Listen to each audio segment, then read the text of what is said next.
Good morning, students. We'll continue with our same chapter, that is Bill of Exchange. Further, we'll study what we have studied in the last lecture. First, we will revise that. Okay. Now, what we had done in our last lecture, first of all, I told you how many questions will be asked from this chapter. The first question was performa, and the second question is journal entries for 10 marks. And beside this, they can ask you this chapter in objectives also for 2 to 3 marks. That means if you catch it with the objectives, the total weightage of this chapter is 17 to 18 marks in the board exam. Okay. Now after that we did transaction. Transaction का meaning समझाया मैंने आपको. Transaction क्या है? Dealing between two और more person. How many types of transactions were there? Cash transaction है हमारे पास और क्रेडिट ट्रांजेक्शन है. और ये जो चैप्टर है बिल ऑफ एक्सचेंज, ये टोटली हमारे किससे रिलेटेड है? हमारे क्रेडिट ट्रांजेक्शन से रिलेटेड है.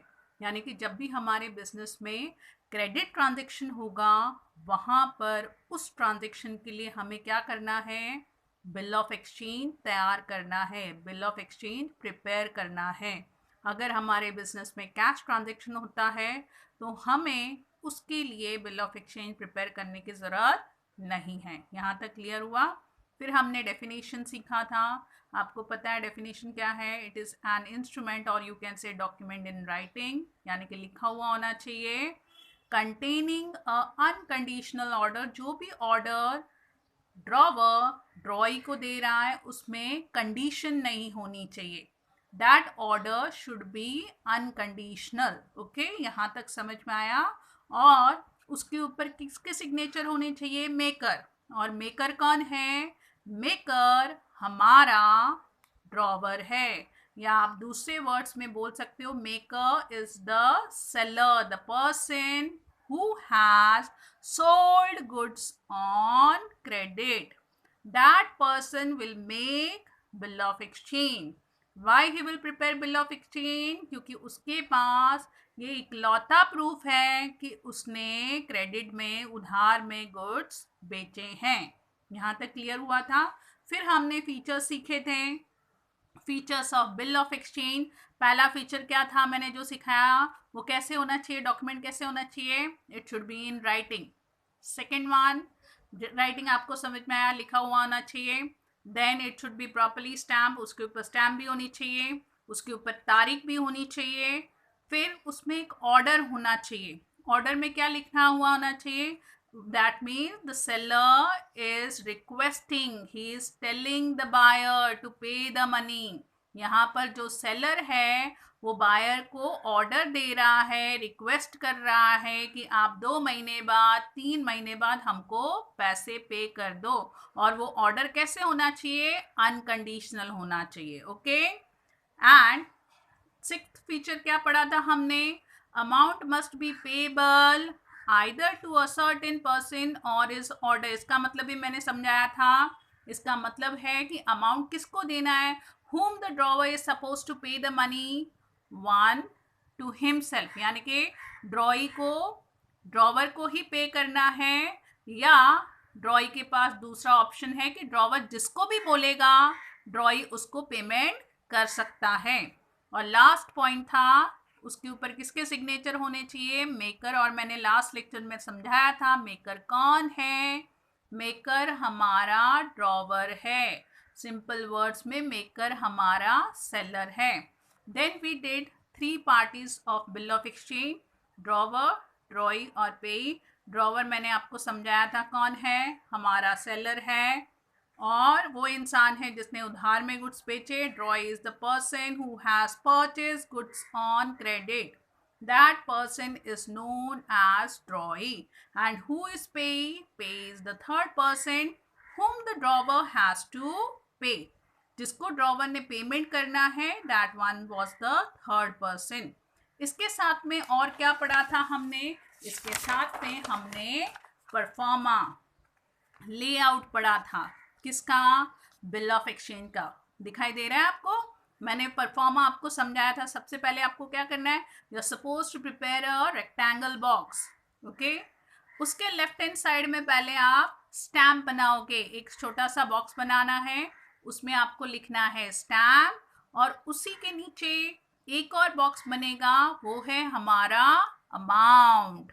और राइट हैंड साइड में हम किसका नाम लिखेंगे, किसका एड्रेस लिखेंगे, ड्रॉवर का। ड्रॉवर कौन है, drawer is the seller. The person who has sold goods on credit is known as drawer in bill of exchange. और उसके नीचे आपको क्या लिखना था, date of the bill. What you were supposed to write? You were supposed to write the date of the bill. Okay.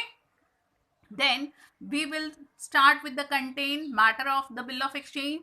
तो contain में मैंने आपको बोला था यहाँ पर डैश आएगा, months after the date pay to me or my order the sum of rupees dash only। और ये भी मैंने समझाया था कि यहाँ पर मैंने जहाँ डैश डाले हैं वहाँ पर जितना आपको मंथ्स या अमाउंट दिया है सम में, उसके अकॉर्डिंगली हमको लिखना है। Okay, only for the value received. इस लेफ्ट हैंड साइड में नीचे कॉर्नर में किसका नाम और पता लिखना था हमको, we were suppose to write the name and address of the drawee. And who is drawee, drawee is the buyer, the person who has purchase goods on credit. Bill कौन एक्सेप्ट करने वाला है, drawee will accept the bill.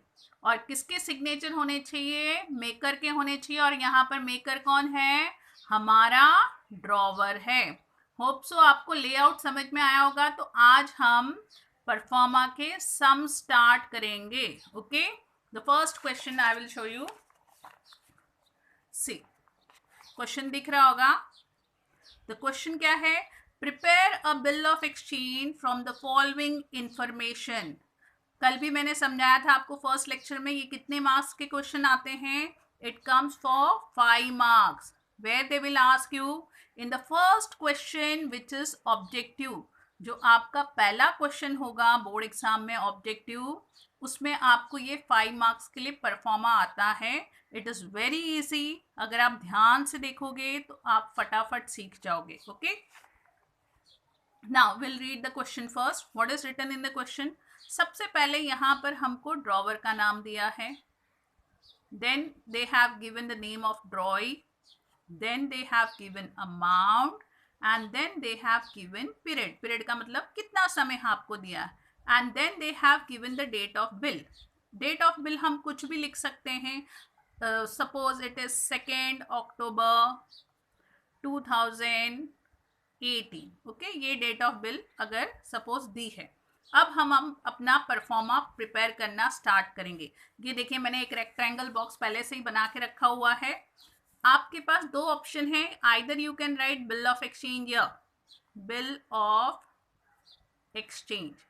Okay, heading देनी है कि हम क्या prepare कर रहे हैं, हम बिल ऑफ एक्सचेंज प्रिपेयर कर रहे हैं। Okay, you can write it here, और द सेकेंड ऑप्शन इज अंदर, यहाँ पर भी आप लिख सकते हो। यहाँ तक क्लियर हुआ।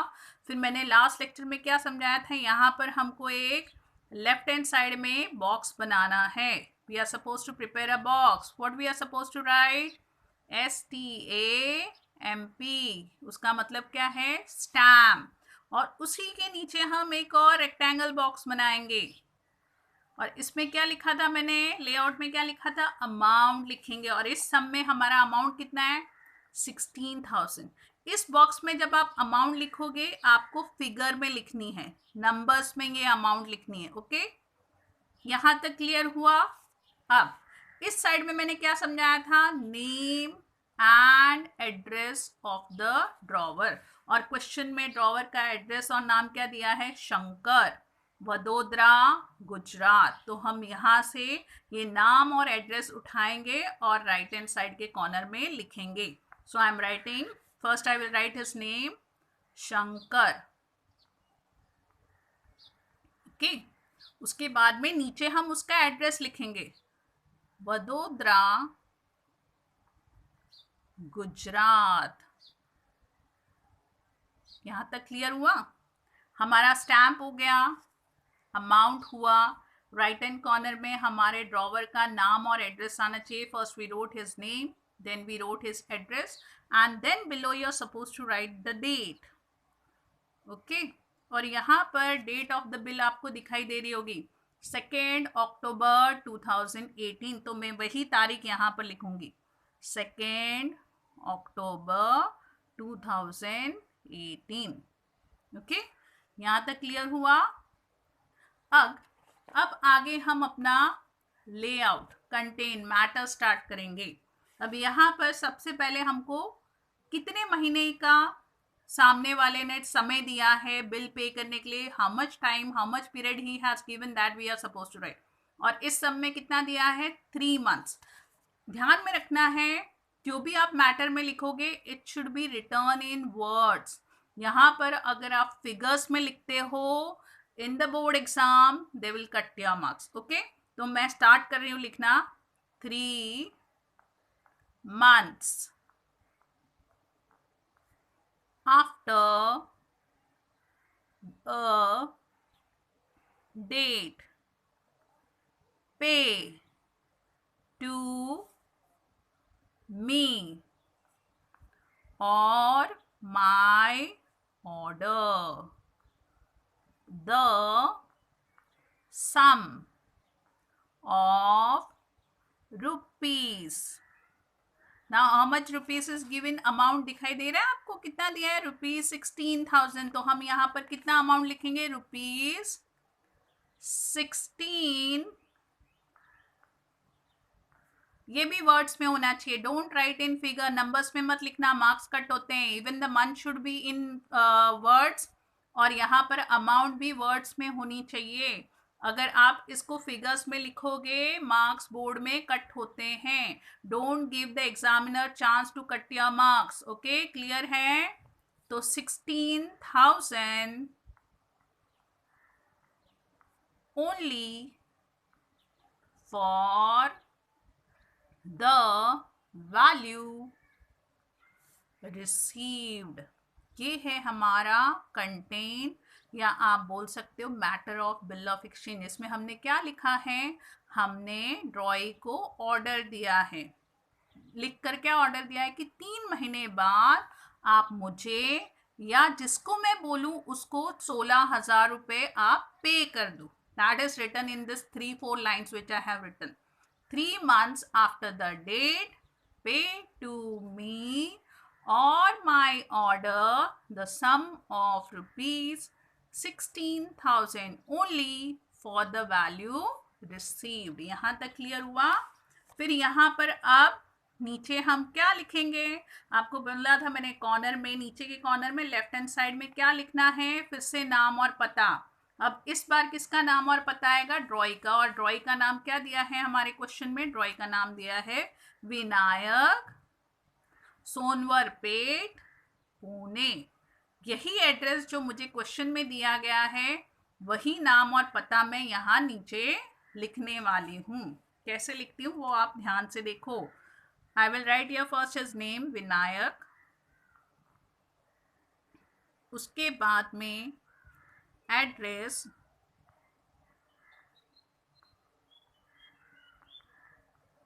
पुणे.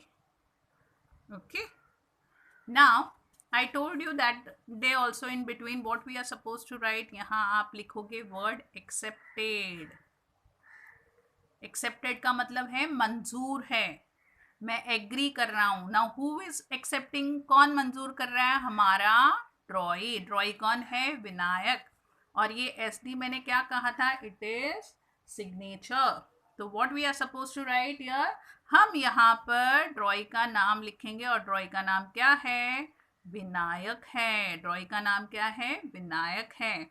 और इस साइड में फिर से सिग्नेचर आएंगे. किसके सिग्नेचर आएंगे, मेकर के. मेकर कौन है, हमारा ड्रॉवर है. और यहाँ पर हमारे ड्रॉवर का नाम क्या है, you can right the name of the drawer, Shankar. Okay, clear हुआ. यानी कि अगर आप देखेंगे तो 5 मार्क्स के सम में कुछ नहीं है, सारी इंफॉर्मेशन आपको क्वेश्चन में दी जाएगी, आपको सिर्फ वहाँ से उठाना है और नीचे लिखना है. But you should be aware of this thing, what you have to write where. ये आपको समझ में आना चाहिए कि यहाँ स्टैम्प बनानी है, यहाँ पर अमाउंट लिखना है, Here it will come name and address of the drawer. Drawer कौन है? हमारा सेलर है. And down what is return? 3 months. ये जो मंथ्स हैं ये हर एक सम में चेंज होंगे. It keeps on changing. It is not permanent. जो सम में मंथ दिया है वही हम यहाँ पर लिखेंगे और ध्यान में रखना है that should be return in words. It should not be return in figures. Okay, अगर आप फिगर्स में लिखते हो, if I am writing here 3 in figure, then in the board exam they will cut my marks for that. Okay, यहाँ तक clear हुआ. और आगे क्या लिखना है? After the date paid to me or my order the sum of rupees 16,000 only for the value received. और इस कॉर्नर में हम फिर से नाम और एड्रेस लिखेंगे, लेकिन इस बार आपको नाम और एड्रेस लिखना है ड्रॉई का. बीच में कौन एक्सेप्ट करेगा? ड्रॉई. सिग्नेचर किसके होंगे? ड्रॉवर के. चलिए एक और सम प्रैक्टिस करते हैं. हम आपके लिए मैंने क्वेश्चन लिख के रखे हुए हैं. अब पहले क्वेश्चन पढ़ लेते हैं. क्या लिखा है? Again we have drawer's name Vishal, address दिया हुआ है PR road Thane. Then we have drawee Sachin, LBS road Mulund. फिर अमाउंट दिया है 9,500.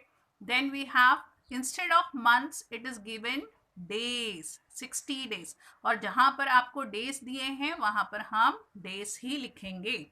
And in the last date of the bill they have given. अब इस सम में और फर्स्ट सम में क्या फर्क है? What is the difference? There we had 3 months, here we have 60 days. लिखने का प्रोसीजर एकदम सेम है. Will start our bill of exchange.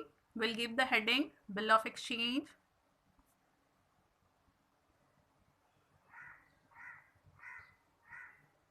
Then this side I will prepare my small box. What I am supposed to write? Stamp. और stamp के नीचे फिर से एक रेक्टेंगल बॉक्स प्रिपेयर करूंगी. अब इस समय उसमें क्या लिखना है? अमाउंट. और इस सम में आपको दिख रहा है क्वेश्चन में अमाउंट कितना दिया है? 9,500. The same amount will write here rupees 9,500. Then will come to our right hand side. What we are supposed to write? Name and address of the drawer. क्या नाम पता दिया है यहाँ पर ड्रॉवर का? विशाल. तो पहले हम वो लिखेंगे विशाल. विशाल के बाद में हम उसका एड्रेस डालेंगे. एड्रेस क्या दिया है? PR road Thane. Okay, name and address of the drawer हो गया. अब हम डालेंगे डेट. डेट क्या दी है यहाँ पर? 2 Feb 2013. यहाँ तक क्लियर हुआ. Now will start with uh matter, uh content of bill of exchange. और मैटर कैसे लिखेंगे? अब यहाँ पर डेज दिए तो हम डेज ही लिखेंगे. Will write 60 days. और ये भी वर्ड्स में होना चाहिए. 60 days after the date pay to me or my order the sum of rupees. अभी यहाँ पर रुपीज कितना दिया है? 9,500. that we are supposed to write in words. sum of rupees 9,500 only for the value received. Notice किया होगा तो first सम जो हमने किया और इस सम में everything is same. What keeps on changing? Drawer's name, drawing's name, amount, date. बाकी के कंटेंट आपको पहले और दूसरे सम में सेम लगा होगा. इसमें आपको डिफरेंस नहीं नजर आया होगा. अब यहाँ पर हम लिखेंगे फिर से नाम और पता. राइट हैंड साइड में we have written the name and address of drawer. Now will write the name of drawee. What is the name of drawee in this sum? Sachin, LBS road Mulund. तो हम वही यहाँ पर लिखेंगे सचिन LPS रोड मुलुंड। यहाँ तक clear हुआ। अब यहाँ पर आएगा एक्सेप्टेड। कौन एक्सेप्ट करने वाला है? Signature of drawee and drawee's name is Sachin. और यहाँ पर फिर से सिग्नेचर आएगा that is of our drawer, और यहाँ पर इस सम में ड्रॉवर का नाम है विशाल। अब स्टूडेंट्स 2 सम किए, होप सो आपको कुछ ना कुछ क्लियर होगा। 5 मार्क्स का क्वेश्चन है, ध्यान से इसको देखना, प्रैक्टिस करना। जहाँ पर भी डाउट है आप मुझे पूछ सकते हो। Okay, thank you, take care.